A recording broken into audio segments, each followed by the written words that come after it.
আপনারা দেখতে পাচ্ছেন আমাদের হাতে রয়েছে বেঙ্গলি প্রিভিয়াস ইয়ার কোয়েশ্চন। তো এই যে প্রিভিয়াস ইয়ার কোয়েশ্চন দেখতে পাচ্ছেন, প্রথমেই আপনাদের ডাউট আমি ক্লিয়ার করে দিই। এই প্রিভিয়াস ইয়ার কোয়েশ্চন হচ্ছে পেপার 2। আপনারা অনেকদিন থেকে ডিমান্ড করেছেন স্যার পেপার 2 এর ক্লাস চাই। এটা হচ্ছে পেপার 2, ঠিক আছে? তো লাইভ কোয়েশ্চন এই দেখুন, প্রশ্নপত্র 2 পেপার 2। আর আজকে যে আমরা ডিসকাস করব যে কোয়েশ্চনগুলো হবে ল্যাঙ্গুয়েজ 1 এর কোয়েশ্চন। যাদের পেপার 2 এর ল্যাঙ্গুয়েজ 1 রয়েছে, ঠিক আছে, তারা এই ক্লাসটা দেখবেন। আর যাদের নেই তারা দেখবেন না। কেন দেখবেন না? কারণ কি? সবাই দেখবেন ভাই। কারণ কি? দেখুন, কারণ পেপার 1, পেপার 2, ল্যাঙ্গুয়েজ 1, ল্যাঙ্গুয়েজ 2 সেরকম কোনো কথা নয়। সিলেবাস একদম সেম। পেপার 2 এর প্রশ্নগুলোও কিন্তু পেপার 1-এ আসে, পেপার 1-এরগুলো পেপার 2-তে আসে, ল্যাঙ্গুয়েজ 1-এর প্রশ্নগুলোও কিন্তু ল্যাঙ্গুয়েজ 2-তে আসে। কোনো ডিফারেন্স নেই। সুতরাং সবাই মিলে যদি আপনার বাংলা থেকে থাকে তাহলে আপনারা দেখতে থাকুন। এবং এই যে প্রিভিয়াস ইয়ার কোয়েশ্চনটা আপনারা দেখতে পাচ্ছেন, এটাও আপনাদের আমি অগ্রিম জানিয়ে রাখি, এটা হচ্ছে 2024 সালের যে লাস্ট জানুয়ারি মাসে যে সিটেট পরীক্ষা হয়েছিল। আমরা সবাই জানি 21 জানুয়ারি আমাদের সিটেট পরীক্ষা হয়েছিল 2024-এ। এই 21 জানুয়ারি 2024-এ হয়ে যাওয়া এই সিটেট পরীক্ষার প্রশ্নপত্র। তো আজকে আমি আপনাদেরকে দেখিয়ে দেব এই পরীক্ষায় কী কী প্রশ্ন এসেছিল এবং তার কারেক্ট আনসারগুলো কী হতে পারে, কী করে আমরা বের করব। ঠিক আছে, ডাইরেক্ট প্রথমে আমরা প্যাসেজে যাচ্ছি, তারপর যদি সময় থাকে অবশ্যই আমরা প্যাটাগজিগুলোও দেখব। ঠিক আছে, না হলে পার্ট 2-তে দেখব। তো চলুন প্রথমে আমরা দেখে নিই। প্রথম প্রশ্ন দেখুন, পর্বদিনে গঙ্গা স্নান করিতেন আর ভোরবেলায় বিছানায় বসে কি জানি কি নাম বা মন্ত্র জপ করিতেন। বাক্যটির সাধু ভাষার সঠিক রূপ কোনটি? সাধু ভাষা বলেছে, তার মানে এটা বাংলা ব্যাকরণের প্রশ্ন, তাই না? সাধু ভাষা বলেছে, তার মানে এই প্রশ্নটা কিসের প্রশ্ন? এই প্রশ্নটা হচ্ছে কোন অ্যাঙ্গুলের প্রশ্ন? বাংলা ব্যাকরণের প্রশ্ন। তো যেহেতু এই প্রশ্নটা বাংলা ব্যাকরণের প্রশ্ন, তো ব্যাকরণের প্রশ্নটা কিন্তু আপনি প্যাসেজে কোনো দিনও পাবেন না। ঠিক আছে, ব্যাকরণের প্রশ্নটা আপনি কখনো পাবেন না। তাহলে কি হবে? কখনো হবে না। আচ্ছা দেখুন, এখানে দেখুন কি বলেছে, এখানে করতেন, তো করতেনটা চেঞ্জ হয়ে আমার কি হবে? করিতেন হবে। করতেনটা চেঞ্জ হয়ে সাধু ভাষায় যদি করি তাহলে করতেনটা চেঞ্জ হবে। করতেনটা চেঞ্জ হয়ে আমার কি হতে হবে? করিতেন হবে। এখানে করতেন, এই করতেনটা চেঞ্জ হয়ে করিতেন হতে হবে। এখানে দেখুন বসে, বসেটা আমার চেঞ্জ হবে, বসেটা চেঞ্জ হয়ে আমার কি হবে? বসিয়া হবে। এবার আমি একটু মিলাই, এই 1 নম্বর অপশনে দেখুন বসে রয়েছে, তার মানে এটা হচ্ছে না। 1 নম্বর অপশনটা কাটা। আচ্ছা, তারপর এখানে দেখুন করতেন আছে, এই বেঁকে করতেন আছে, তার মানে যেহেতু করতেন আছে তার মানে আমার সেটা হচ্ছে না। ঠিক আছে, এই বাক্য দেখি, এই বাক্যে আবার দেখুন করতেন আছে, এই বাক্যে করতেন আছে মানে এটা হচ্ছে না। তার মানে অপশন নাম্বার 1, 3, 4 আমার কাটা গেল। ঠিক আছে, তার মানে option number 2 is the right answer. পূর্বদিনে গঙ্গা স্নান করিতেন, এই দেখুন করিতেন পেয়েছি, করিতেন। ভোরবেলায় বিছানায় বসিয়া, বসিয়া রয়েছে, কি জানি মন্ত্র জপ করিতেন, দেখুন করিতেনও পেয়েছি, বসিয়া পেয়েছি। এই করিতেন এবং বসিয়ার কারণেই আমার কিন্তু সমস্যা। সুতরাং অপশন নাম্বার 2 ইজ দ্য এই ক্ষেত্রে রাইট অ্যান্সার। নেক্সট, নিম্নে প্রদত্ত কোন বিশেষণটি অমিয় মাধবের চরিত্র বর্ণনায় প্রযোজ্য নয়? কি বলেছে? চরিত্র বর্ণনায় প্রযোজ্য নয়। এবার আমরা অপশনে দেখব, ধর্মভীরু, তারপর দেখুন একরুক্ষা, উদার মনোভাবাপন্ন, না ব্যবসায়িক দূরদৃষ্টি সম্পন্ন। তো এবার দেখুন কোয়েশ্চন নাম্বার 92 কারেক্ট আনসার কী হতে পারে? এই দেখুন, অমি মাধব চিরদিনই একরুক্ষা তেজি মানুষ। একরুক্ষা তার স্বভাবে পড়ছে। ধর্মবীরু বলতে যা বোঝায় তেমন মিনিমিনে স্বভাবের নয়, অর্থাৎ তিনি, এই দেখুন ধর্মবীরু বলতে যা বোঝায় তিনি তেমন নন, অর্থাৎ তিনি ধর্মবীরু না। তিনি কী ধরনের না? ধর্মবীরু না। আমাদের অপশনেই বলেছে যে তিনি কোন ধরনের নয়, কোন ধরনের পাওয়া যায়নি তাকে। ঠিক আছে, পাওয়া যায়নি, তো ধর্ম বিরুদ্ধে তাকে পাওয়া যায়নি, তাই না? সুতরাং option number 1 is the right answer. দেখুন কী করে আমি আনসারগুলো বের করছি। তো এইভাবে যদি আপনারা আনসারগুলো বের করুন তাহলে অবশ্যই আপনাদের পরীক্ষায় ভালো একটা নাম্বার পেতে পারবেন। তারপর দেখুন কোন বিবৃতিটি সঠিক। পৈতৃক, এই প্রথমে অপশনগুলো পড়ব। পৈতৃক অর্থ দিয়ে ব্যবসা করে অমিয় মাধব মুনাফা করতে পারেননি। অমিয় মাধব মৃত্যুর দিন পর্যন্ত ব্যবসা চালিয়ে যেতে লাগলেন। পেশা নির্বাচনে ছেলেদের উপর কখনো নিজের মতামত চাপিয়ে দেননি। তিনি ব্যবসায় শ্রীবৃদ্ধির আশায় এলাহাবাদে বসবাস শুরু করলেন। এবার আমরা একটু প্যাসেজে যাই, বক্তব্যটা আমরা একটু দেখি।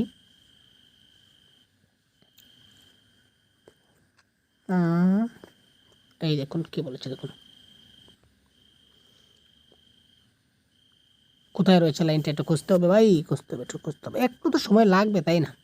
এই দেখুন, তার মধ্যে তার ছেলেরা মানুষ হয়ে গিয়েছিল, যার যা ইচ্ছে সেই পথেই যেতে দিয়েছিলেন অমিয় মাধব। অর্থাৎ কি, অমিয় মাধব ছেলেদেরকে মানে কোনো পার্টিকুলার স্টেজ দেননি যে তোমাকে ওই জিনিসটা করতেই হবে। বড় ছেলে ডেপুটি ম্যাজিস্ট্রেট, তার নিজের ইচ্ছায়; মেজো ছেলে উকিল, তার নিজের ইচ্ছায়; সেজো ছেলে ব্যবসাদার, তার ইচ্ছায়; ছোট সদ্য সরকারি চাকরিতে ঢুকছে। অর্থাৎ সব নিজেদের ইচ্ছা মতো ঢুকছে। তিনি যে যার ইচ্ছা, যার যেটা ইচ্ছা তিনি সেদিকে তাকে যেতে দিয়েছিলেন ছেলেদেরকে। তিনি নিজে থেকে কোনো চাপ তাদের ক্ষেত্রে দেননি। সুতরাং এই ক্ষেত্রে কারেক্ট আনসার হবে কোনটি, দেখুন তো। এই দেখুন, পেশা নির্বাচনে ছেলেদের উপর কখনো নিজের মতামত চাপিয়ে দেননি। তিনি নিজের মতামত চাপিয়ে দেননি, তারা নিজের ইচ্ছায় উকিল হয়েছে, নিজের ইচ্ছায় কেউ মাস্টার হয়েছে, যার যে ইচ্ছায় হয়েছে, তাই না। এবার দেখুন কোয়েশ্চন নাম্বার 94, পরিমিত এর বিশেষ্য রূপ কোনটি? কী হবে কারেক্ট আনসার বলুন তো ভাই, আপনারা বলুন তো। পরিমিত এর বিশেষ্য রূপ কোনটি হবে? পরিমার্জিত, পরিমেয়, পরিমিতি না পরিমাপ? কী হতে পারে কারেক্ট আনসার বলুন তো কমেন্ট বক্সে। কোয়েশ্চন নম্বর 94 কারেক্ট আনসার কী হতে পারে? তো 94-এর কারেক্ট আনসার হবে পরিমিতি। পরিমিতি, পরিমিতর বিশেষ্য রূপ হবে কি? পরিমিতি। ঠিক আছে, নেক্সট, যার যা ইচ্ছা তাকে সেই পথে যেতে দিয়েছিলেন অমিয় মাধব। এই বাক্যটা কোন শ্রেণীর বাক্য? আমি আমার সরল জটিল যৌগিক বাক্যের যে গঠন, এগুলা নিয়ে আমি অনেক কনসেপ্টের ক্লাস দিয়েছি, অনেক সহজভাবে আমি কিন্তু অনেক বুঝিয়ে দেওয়ার চেষ্টা করেছি। অর্থাৎ যে কোনো জন যদি আপনারা ক্লাসটা দেখে থাকেন তাহলে অবশ্যই আপনারা এই প্রশ্নের কারেক্ট আনসার করতে পারবেন। দেখুন, জটিল, সরল, মিশ্র না যৌগিক? যদি কোনো বাক্যে যখন তখন, যা তা, যেহেতু সেহেতু এই ধরনের শব্দগুলো থাকে তখন সেটা জটিল বাক্য হয়। যেমন এখানে দেখুন, যার যা ইচ্ছা তাকে সেই পথেই যেতে দিয়েছে, তো যা তা রয়েছে, যা তা, ঠিক আছে, যার যা ইচ্ছা তাকে সে যা তা রয়েছে। সুতরাং এই বাক্যটা কী ধরনের বাক্য? জটিল বাক্যের উদাহরণ। ঠিক আছে, আচ্ছা, কোয়েশ্চন নাম্বার 96-এর প্রশ্নটা গুরুত্বপূর্ণ। এই ধরনের প্রশ্ন কিন্তু আমরা একটা পরীক্ষার হলে দেখতে পাই, প্রত্যেকটা কোয়েশ্চন সেটে কিন্তু এই ধরনের প্রশ্ন থাকে। নিম্নে প্রদত্ত বিবৃতিগুলি ঘটনাক্রম অনুযায়ী সাজালে সঠিক ক্রমটি হবে। এখানে 4টা লাইন রয়েছে, আমাদের বলতে হবে এই 4টা লাইনের মধ্যে কোন লাইনটা প্যাসেজের প্রথমে আছে, কোন লাইনটা তারপর রয়েছে, কোন লাইনটা মানে প্যাসেজের সিকোয়েন্স অনুযায়ী এই লাইনগুলো বসাতে হবে। এখানে অ্যাকর্ডিং টু অপশন এইগুলো আমাদের বসবে। ঠিক আছে, তো প্রথমে আমরা এখানে একটা জিনিস দেখব। এখানে দেখুন লাস্টের যেটা আমরা প্রথমে লাস্টেরটা মিলাবো। লাস্টে দেখুন এখানে ঘ ঘ, লাস্টে ঘ ঘ দুটা রয়েছে, এখানে লাস্টে ক ক দুটা রয়েছে। তো আপাতত লাস্টেরগুলো আমরা কেটে নিই, কারণ কি লাস্টের দুটা আমাদের মিলাতে হবে, একটা পেলে কিন্তু হবে না। প্রথমটা একটু দেখি তো, প্রথমটা দেখুন খ ক গ ঘ, ইয়েস, লাস্ট প্রথমেরটা কিন্তু আমাদের ডিফারেন্স রয়েছে। যদি যেটা ডিফারেন্স থাকবে ওইটা মিলাবেন তাড়াতাড়ি হবে, সবটা মিলাতে লাগবে না। যদি শেষেরটা এই ধরনের ডিফারেন্স থাকতো তাহলে আমি শেষেরটা মিলাতাম। এবার কিন্তু আমার প্রথমটা ডিফারেন্স রয়েছে, তাই আমি প্রথমেরটাই মিলাবো।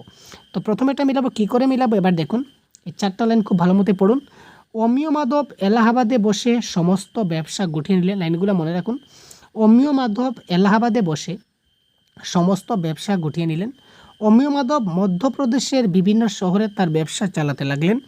অমিয় মাধব রুড়কিতে ইঞ্জিনিয়ারিং পড়তেন। যৌতুকে পাওয়া টাকা দিয়ে ব্যবসা শুরু করলেন।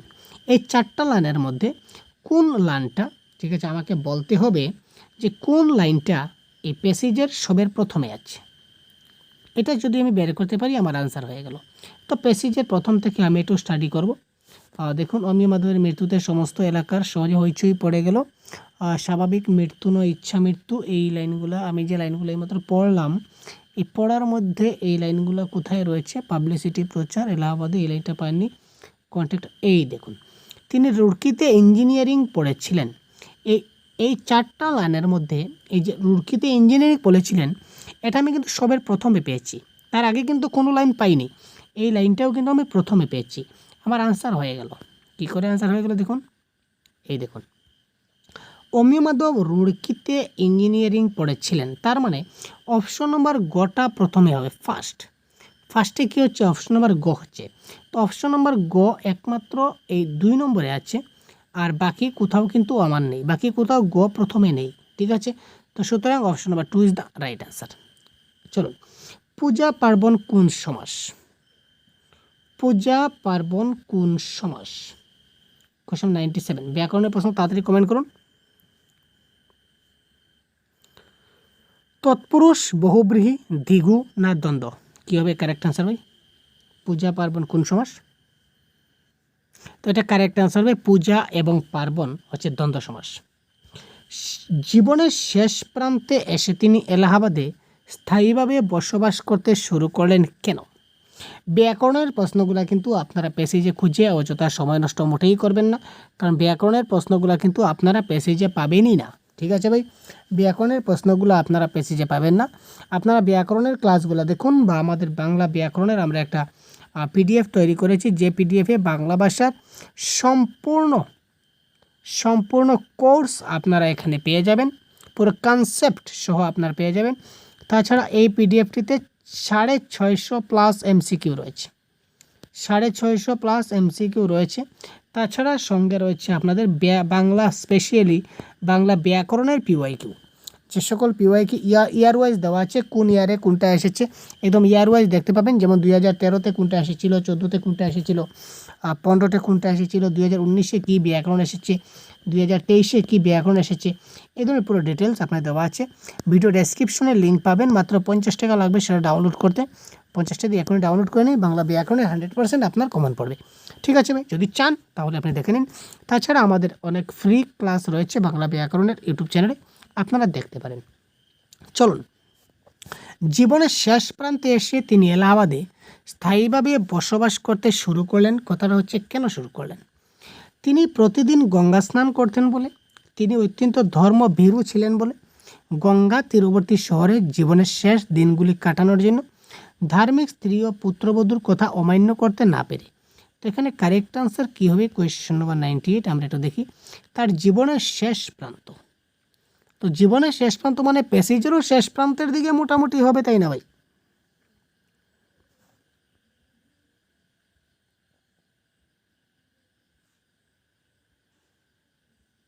আচ্ছা, এই দেখুন,